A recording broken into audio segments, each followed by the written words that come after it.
Hello everyone, welcome to the second part of the Canva introduction tutorial video where I am going to introduce you about the different elements and options available in the Canva dashboard and design section. तो मैं आपको आज आपको बताने वाला हूँ Canva के बाकी के जो फीचर्स हैं और क्या क्या एलिमेंट्स एंड सेक्शंस अवेलेबल हैं, क्या क्या आप कैसे यूज कर सकते हैं एलिमेंट को और किस तरीके से अपने डिज़ाइंस क्रिएट कर सकते हैं। आज मैं वो डिस्कस करने वाला हूँ। सबसे पहले मैं कुछ डिज़ाइन फंडामेंटल्स आपसे डिस्कस करना चाहता हूँ जो कि थोड़ा सा थ्योरेटिकल पोर्शन होने वाला है, लेकिन आपके लिए जानना ज़रूरी है। किसी भी तरह का डिज़ाइन क्रिएट करने से पहले हमारा माइंड मेकअप होना ज़रूरी है कि हमें बनाना क्या है, क्योंकि ये एक पार्ट ऑफ क्रिएटिविटी है और हम वही प्रेजेंट कर सकते हैं जो हम सोच रहे होते हैं, जो इमेजिन कर रहे होते हैं। और हमारी इमेजिनेशन और डिज़ाइन सेंस पर ही डिपेंड करता है कि हमारा डिज़ाइन कितना बेहतर होने वाला है और हम कंटेंट को भी किस तरीके से प्रेजेंट कर सकें कि वो अट्रैक्टिव टू द पर्सन हो। क्योंकि डिज़ाइन बनाने का हमारा दो मकसद होता है, एक तो हमारा जो मैसेज है वो कन्वे हो पाए और दूसरा मकसद ये होता है कि हमारा डिज़ाइन जो है वो इस तरीके से आई कैचिंग और इंटरेक्टिव हो कि कोई भी उसको थोड़ा देर अगर गुजर रहा है, किसी के नज़रों से वो डिज़ाइन गुजर रहा है, सपोज सोशल मीडिया पर कोई स्क्रॉल कर रहा है, वो डिज़ाइन आया तो कोई थोड़ा देर रुक करके उस डिज़ाइन को कम से कम देखे या फिर कंटेंट को पढ़े। यानी इंटरेक्टिविटी इंक्रीज करना हमारा पर्पस होता है as a graphic designer designs create करने का। तो डिज़ाइंस के कुछ फंडामेंटल्स जो हैं जो आपको जानना ज़रूरी है वो ये है कि किसी भी तरह का डिज़ाइन क्रिएट करने से पहले माइंड मेकअप करना बहुत ज़रूरी है कि हमें बनाना क्या है। उसके बाद हमारे पास और टाइम होता है, काफ़ी ऑप्शन होता है। हमें सबसे पहले क्या करना चाहिए कि जो भी हमें बनाना है, सपोज हमें एक सोशल मीडिया ऐड क्रिएट करना है सोशल मीडिया मार्केटिंग के लिए। ओके, तो हमें पता है कि हमें किस तरह का ऐड क्रिएट करना है। ओके, तो सपोज एज फॉर एग्जांपल हम लेते हैं कि बुक पब्लिशिंग के सोशल मीडिया मार्केटिंग के लिए हमें एक ऐड क्रिएट करना है जिसमें हमें ये बताना है कि हमारा पब्लिकेशन है और पब्लिकेशन में हमारा बुक पब्लिशिंग का ये प्लान है, अगर आप पब्लिश कराना चाहते हैं तो पब्लिश करा लें। ओके, तो हमें इस तरीके से हमें पता होना चाहिए कि हमें करना क्या है, हमें किस तरह के डिज़ाइन क्रिएट करने हैं। उसके बाद फिर माइंड मेकअप करने के बाद, पूरी तरह मेंटली रेडी होने के बाद आपको कुछ डिज़ाइन पहले से ब्राउज करने हैं गूगल क्रोम पर या फिर आप किसी भी वेब ब्राउज़र पर जाकर के आप प्री मेड प्रोफेशनल डिज़ाइंस को एक्सप्लोर ज़रूर करें किसी भी नया डिज़ाइन को क्रिएट करने से पहले। उससे आपको काफ़ी ज़्यादा इंस्पायरेशन मिलेगा, डिज़ाइन से रिलेटेड कुछ नए आइडिया मिल सकते हैं, काफ़ी नए आइडियाज़ मिलेंगे आपको अगर आप एक्सप्लोर करेंगे तो। और उसके बाद फिर जब आप उस पार्टिकुलर फील्ड से रिलेटेड, उस पार्टिकुलर डिज़ाइन से रिलेटेड जब आप एक्सप्लोर करके आएंगे तो फिर आपके पास काफ़ी ज़्यादा इंसाइट्स रहेंगे आपके माइंड में कि आप क्या क्या बना सकते हैं और कैसे बना सकते हैं और आप अपने डिज़ाइन में किस किस तरह के एलिमेंट्स ऐड कर सकते हैं। तो ये रिसर्च पार्ट डिज़ाइन से पहले इंपॉर्टेंट होता है कि आप पहले तो माइंड मेकअप करेंगे आपको बनाना क्या है, उसके बाद फिर आप रिसर्च करें कि आप जिस तरह का डिज़ाइन बनाना चाहते हैं मार्केट में उस पहले किस तरह के डिज़ाइन उससे रिलेटेड बन चुके हैं और फिर आप उसको एक्सप्लोर करें। उसके बाद वहां से आइडिया लेने के बाद फिर आप अपना आइडिया क्रिएट करें कि आपको क्या बनाना है, किस तरह के एलिमेंट आपको यूज करने हैं। ओके, किस तरह के डिजिटल एसेट्स आपको यूज करने हैं और आपका ओवरऑल आउटपुट डिज़ाइन का किस तरह का होना चाहिए। उसके बाद फिर डिज़ाइन फंडामेंटल्स में ये आता है कि जब आपने डिसाइड कर लिया कि आपको कौन सा पोस्टर या फिर क्या चीज़ एज ए डिज़ाइन करना है, जब आपने डिसाइड कर लिया उसके बाद फिर आपको उसका साइज और डायमेंशन जो है वो भी डिसाइड करना इंपॉर्टेंट होता है। क्योंकि जिस प्लेटफॉर्म के लिए आप डिज़ाइन क्रिएट कर रहे हैं, खास करके प्रिंट में और ऐसे भी डिज़ाइन क्रिएट करते वक्त उसका जो डायमेंशन है, हाइट एंड विड्थ डिफाइन करना बहुत ज़्यादा इसेंशियल होता है। क्योंकि सपोज अगर एग्जांपल हम लेते हैं इंस्टाग्राम का, अगर आप किसी तरह का इंस्टाग्राम पोस्ट डिज़ाइन कर रहे हैं, जैसे कि हमने ऐड की बात की, तो उसका साइज क्या होता है, वो एक स्क्वायर साइज में होता है। और अगर इंस्टाग्राम का जो साइज होता है उसके बारे में, इंस्टा साइज पोस्ट जो है वो स्क्वायर साइज में होता है और पिक्सल्स में अगर उसकी साइज देखी जाए डायमेंशन, तो हाइट 1080 एंड विड्थ भी जो है वो 1080 पिक्सल्स होते हैं। तो आपको जो डिज़ाइन का साइज़ है वो पहले डिसाइड करना बहुत इंपॉर्टेंट है। सपोज़ आपको कोई A4 साइज डॉक्यूमेंट क्रिएट करना है, तो उसके लिए आप A4 साइज़ का जो डायमेंशन है पिक्सेल्स में, इंच में, सेंटीमीटर में, आप वो सिलेक्ट करके फिर आप बना सकते हैं। उसी के बाद आपको सपोज़ रिज्यूमे वगैरह बनाना है तो वो A4 शीट में बनते हैं, ओके। फ्लायर बनाने हैं वो भी A4 शीट में बनते हैं। तो जो भी डिज़ाइन आपको क्रिएट करना है उसका इंसाइट लेने के बाद फिर आपको ये इम्पोर्टेंट है आपके लिए कि आप उसका जो साइज़ है, हाइट एंड विड्थ डिसाइड करें।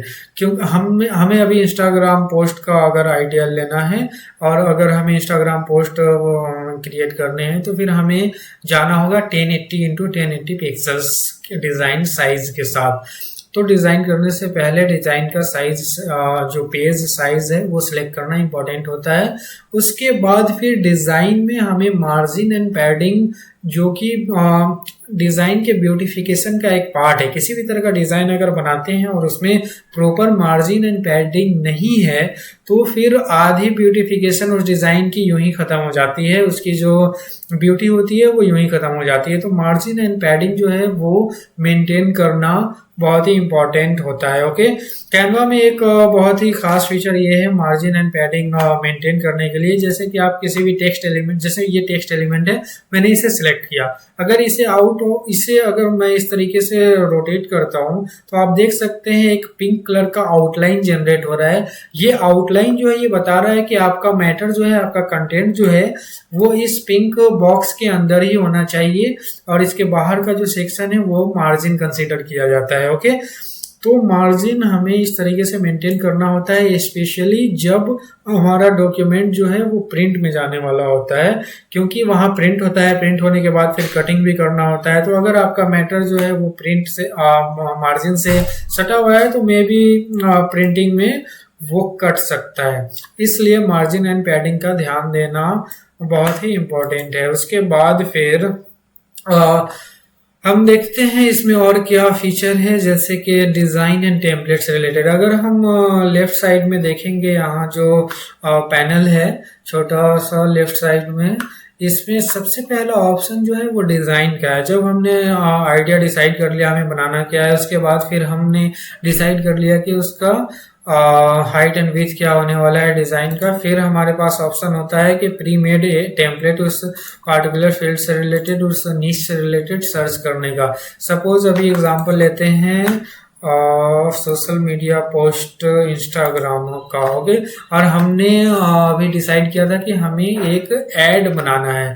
ऐड जो है वो एक पब्लिकेशन का ऐड होगा, तो हमें एक बुक पब्लिशिंग ऐड क्रिएट करना है। तो हम क्या करेंगे, डिज़ाइन सेक्शन में आकर के उस पार्टिकुलर फील्ड से रिलेटेड कोई टेम्पलेट सर्च करेंगे जिसको मॉडिफाई करके हम अपने डिज़ाइन कम से कम टाइम में बना सकें।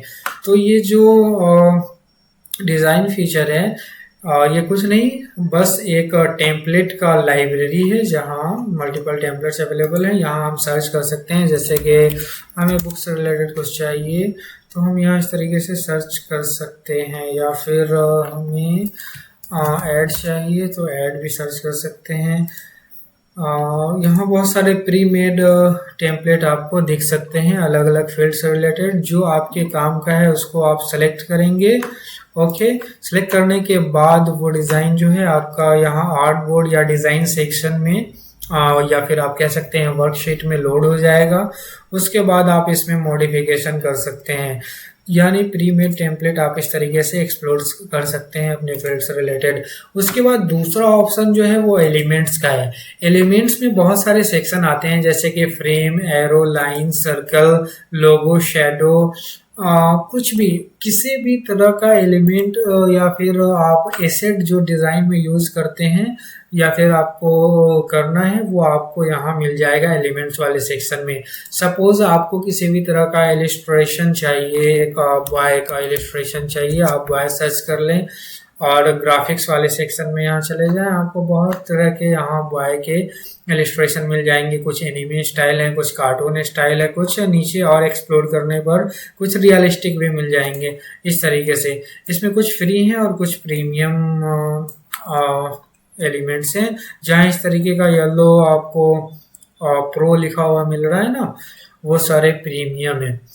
उसके बाद एलिमेंट्स में आप किसी भी तरह के एलिमेंट सर्च करके आप अपने आर्ट बोर्ड में अपने डिज़ाइन सेक्शन में इंक्लूड करके आप उसको मॉडिफाई कर सकते हैं और ऐड कर सकते हैं अपने डिज़ाइन में, जैसे भी आप ऐड करना चाहें।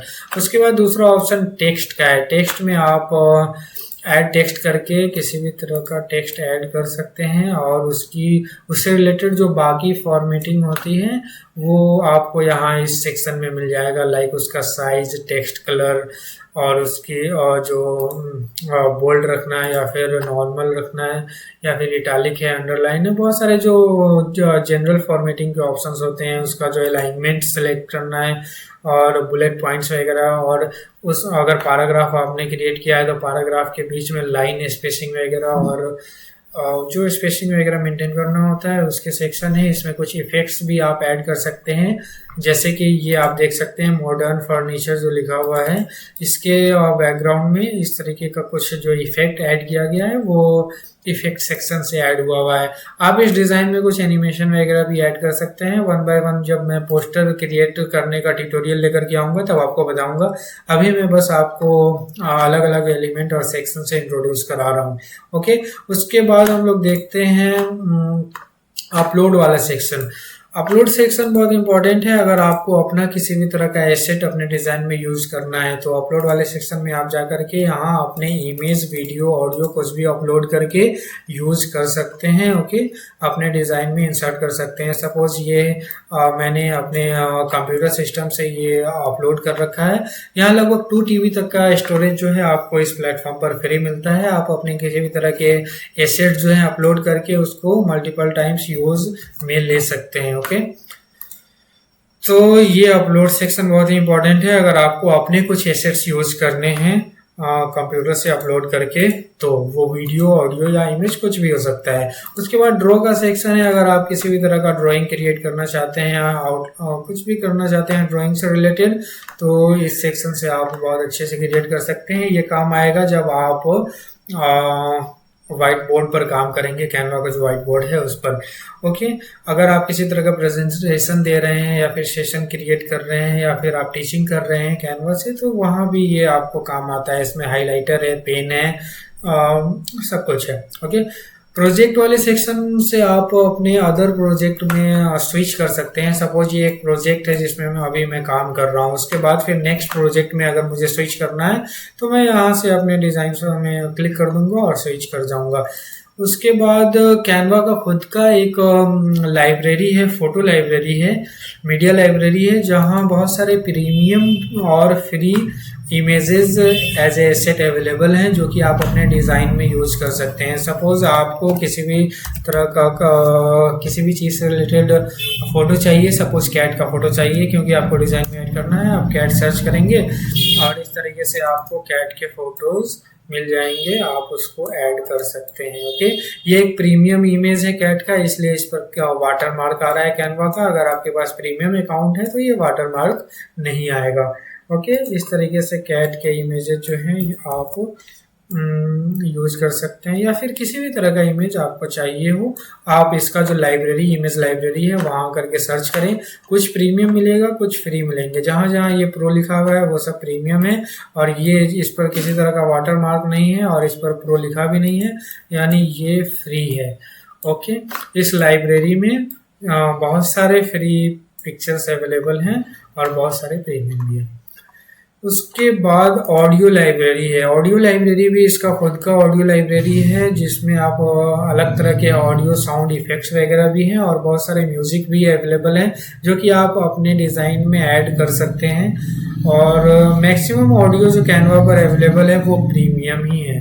ओके, उसके बाद वीडियो सेक्शन है। वीडियो सेक्शन में भी बहुत सारे वीडियो एसेट्स अवेलेबल हैं जो कि आप अगर वीडियो एडिटिंग कर रहे हैं तो उसमें यूज कर सकते हैं। आप उससे अपने वर्क से रिलेटेड, अपने डिज़ाइन से रिलेटेड आप कुछ भी सर्च करें और उस चीज़ से रिलेटेड फिर आपको वीडियो मिल जाएगा। सपोज आपको कुछ बैकग्राउंड एनिमेशन चाहिए तो आप बैकग्राउंड सर्च करेंगे तो इस तरीके के आपको बैकग्राउंड एनिमेटेड वीडियोस मिल जाएंगे जो कि आप इंसर्ट कर सकते हैं अपने यूज़ के हिसाब से। इस तरीके से इफेक्ट्स वगैरह यूज कर सकते हैं। तो काफ़ी वर्सटाइल मीडिया लाइब्रेरी है, ऑडियो का, वीडियो का और फोटो का भी, कैनवा का खुद का। और इसके अलावा बहुत सारे अदर प्लेटफॉर्म है जहाँ से आप एसेट डाउनलोड कर ही सकते हैं, लेकिन इसका खुद का भी अपना काफ़ी वाइड रेंज ऑफ कलेक्शन है जो कि आप यूज कर सकते हैं। ओके, फिर आप इसमें चार्ट क्रिएट कर सकते हैं, क्यूआर कोड जनरेट कर सकते हैं, और कैनवा के पोटेंशियल को और ज़्यादा बूस्ट करने के लिए इसमें थर्ड पार्टी एप्लीकेशंस का भी सपोर्ट है, और बहुत सारे थर्ड पार्टी एप्लीकेशंस के यहाँ लिस्ट है, आप जाकर के खुद से एक्सप्लोर कर सकते हैं। जैसे जैसे नीड आएगा मैं आपको उसके यूज़ बताते जाऊंगा, लेकिन एक काफ़ी अच्छा खासा लंबा लिस्ट है, आप देख सकते हैं। ये सारे थर्ड पार्टी एप्लीकेशंस है जिसको कैनवा के साथ इंटीग्रेट करके आप इसके फीचर्स को एक्सटेंड कर सकते हैं और ज़्यादा बेहतर तरीके से यूज कर सकते हैं। Okay, let's move on to the our content section. Background remover feature है, इसमें काफ़ी अच्छा बैकग्राउंड रिमूवर फीचर है जो कि प्रीमियम फीचर है। जैसे कि ये कैट है, हमें कैट के बैकग्राउंड में जो उस है बैकग्राउंड, अगर उसे रिमूव करना है, एडिट इमेज पर जाएंगे, एडिट इमेज पर जाने के बाद बीजी रिमूव पर क्लिक कर देंगे, ऑटोमेटिक बहुत ही प्रिसाइजली अच्छे से जो है बैकग्राउंड रिमूव करता है। किसी तरह का आपको आर्टिफैक्ट देखने को नहीं मिलेगा, ये इतना अच्छे तरीके से रिमूव करता है। मैं इसका बहुत ज़्यादा इस्तेमाल करता हूँ बीजे रिमूवर का, लेकिन ये एक प्रीमियम फीचर है। मैं जब स्विच करूँगा प्रीमियम अकाउंट में तब आपको ये सारे फीचर दिखाऊंगा। अभी ये एक प्रीमियम अकाउंट नहीं है, ये एक न्यूली क्रिएटेड अकाउंट है, दैट्स वाई इसमें सब्सक्रिप्शन अभी नहीं है। और वह मुझे आपको इंट्रोड्यूस भी कराना था एक फ्री सॉफ्टवेयर का इंटरफेस कैसा है, फ्री कैनवा प्लेटफॉर्म का इंटरफेस कैसा है, दैट्स वाई फिर हम लोग स्विच करेंगे प्रीमियम पे। और इसमें बहुत सारे एडिट में और सारे फीचर्स भी हैं, जैसे कि मैजिक इरेज है, मैजिक ग्रैब है, और फिल्टर्स वगैरह भी है, और भी बहुत सारे इसमें फीचर हैं जो कि मैं आपको बताऊंगा। इसमें आप चार्ट ऐड कर सकते हैं। बल्क क्रिएट एक बहुत ही बेहतरीन फीचर है कैनवा में, जो कि आप यूज करेंगे वब जब आपको एक ही तरह के डिज़ाइन पर मल्टीपल कंटेंट, सपोज आप इनविटेशन कार्ड जनरेट करना चाह रहे हैं, या फिर आप सर्टिफिकेट बनाना चाह रहे हैं। तो सर्टिफिकेट क्या है कि एक बार में 100 बच्चों का, 200 बच्चों का, या फिर इस तरीके से ज़्यादा क्वांटिटी में अगर सर्टिफिकेट आप बनाना चाह रहे हैं तो आप एक डिज़ाइन क्रिएट करते हैं, उसके बाद फिर आप इसमें स्टूडेंट के या फिर कैंडिडेट के डेटा इंसर्ट करते हैं, डेटा फीड करते हैं, और उसके बाद बल्क क्रिएट पर क्लिक करने के बाद आपका सारे कैंडिडेट के लिए जो सर्टिफिकेट है वो ऑटोमेटिक जनरेट हो जाता है। और इस तरीके से बल्क क्रिएट का हम लोग इस्तेमाल करते हैं। ये टाइम सेव करने के लिए बहुत ही अच्छा फीचर है, वरना अगर आपको 100 सर्टिफिकेट जनरेट करने हैं 100 डिफरेंट पर्सन के लिए, तो आपको मैनुअली बार बार जा कर के अलग अलग सर्टिफिकेट पर नेम और बाकी डिटेल्स चेंज करने पड़ेंगे। दैट्स वाई वो थोड़ा ज़्यादा टाइम टेकिंग हो जाएगा। तो बल्क क्रिएट का क्या यूज़ है मैं प्रैक्टिकली भी आपको दिखाऊंगा, और थर्ड पार्टी ऐप के क्या इंटीग्रेशंस वगैरह है वो मैंने दिखाया आपको। तो इस वीडियो में इतना ही। नेक्स्ट वीडियो में मैं आपको और ज़्यादा अच्छे तरीके से प्रैक्टिकल वे में चीज़ें करके दिखाऊंगा और समझाऊंगा। इंट्रोडक्शन वीडियो को यहीं क्लोज करते हैं, यहीं एंड करते हैं। धन्यवाद, थैंक यू।